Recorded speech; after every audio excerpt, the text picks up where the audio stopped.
NFL Week 8 is here, and this week I've got a mix of team and player props grouped into several same-game parlays that will combine into one big parlay created over at Bet365 for the NFL Week 8 best bets and predictions. You're not going to get rich off of this, but it does look like a very attainable way to have some action on a few different games this Sunday and hopefully cash a ticket. Let's start with the Ravens and the Browns. The Ravens come off of Monday Night Football where they just had a shootout with Tampa, winning 41-31. Now that is one of the few concerns this week is that they are coming off of the short week here with short rest. There's also some concern with their defense. It does rank 26 in points per game allowed, giving up 25.7. That's not going to improve with their top corner, Marlon Humphrey, questionable. He had a knee injury that he suffered during Monday Night Football. Still, this Browns team is too bad to be saved by a third-string cornerback in Jameis Winston. Perhaps, but there is some element of the unknown here. The Browns offense, which ranks 29th in points per game, scoring just 15.6 points,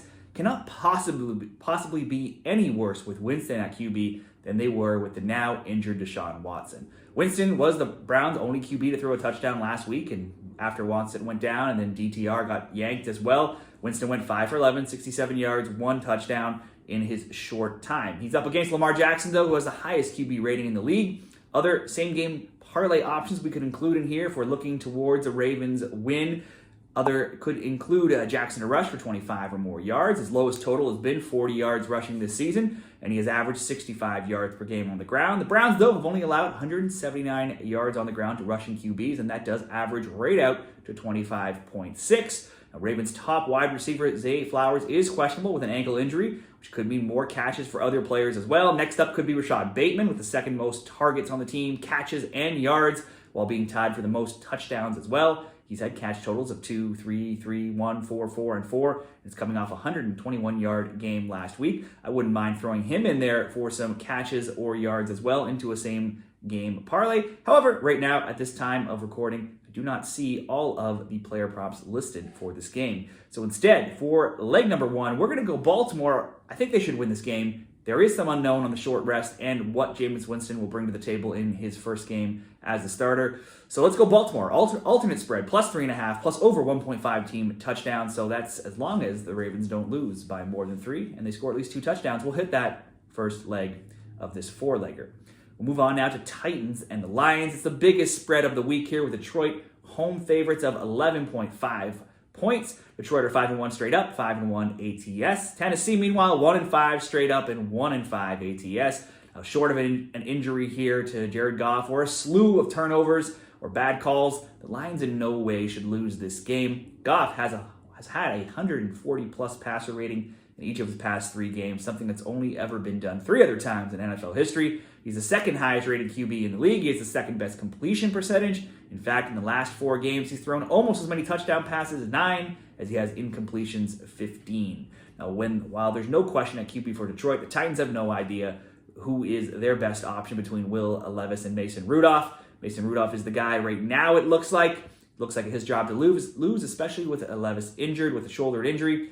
It looks like the white flag has gone up for the Titans as well here as they traded away DeAndre Hopkins to the Chiefs this week as well. The Titans offense was already very poor, scoring the 6th fewest points per game before making that trade. Detroit does lose second leading receiver Jameson Williams to suspension, who was the second in yards and touchdowns on the team. The Lions have 6 of their players, though, who have double-digit catches this season, so they should be able to make up for that loss, I would think. Tight end Sam Laporta is 3rd when it comes to catches by Lions receivers, so he could be an option to include in same-game parlays or props. He's not piled up the catches, but has at least 1 catch in every single game. So for me, let's look to the Lions money line as an easy parlay piece here or a survivor pool pick. I would think they could easily score. They could win by 3, 4, or a touchdown as well, even if they don't cover that spread. So for this same game parlay, Lions money line, Lions over 1.5 touchdowns, and Laporta to have 1 or more reception for that same game parlay.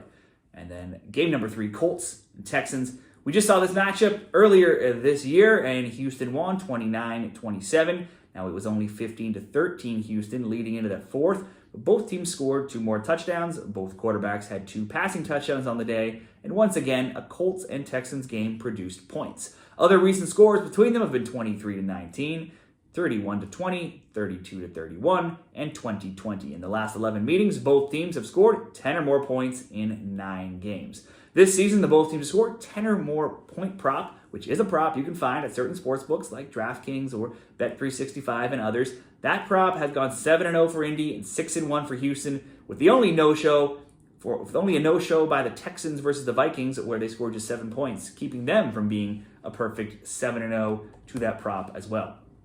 Both teams have given up just over 20 points per game. The Colts have 6 defensive starters on the IR, 2 more defensive players listed as out. There is a positive, though. Defensive tackle DeForest Buckner does have a chance to return this week. It's getting ugly for Houston on the Houston side as well, with 4 defensive players placed on the IR, 5 current starters questionable, and 2 others questionable or suspended as well. On the negative side for the Colts, Michael Pittman Jr. could miss out with a back injury. He didn't practice Friday, but then he no longer has an injury designation as of Saturday, so he could be actually back in the lineup. On the other hand, Jonathan Taylor is also set to return at running back. The QB situation, though, a bit confusing. Anthony Richardson still clearly a better runner right now than a passer at this point compared to backup Joe Flacco.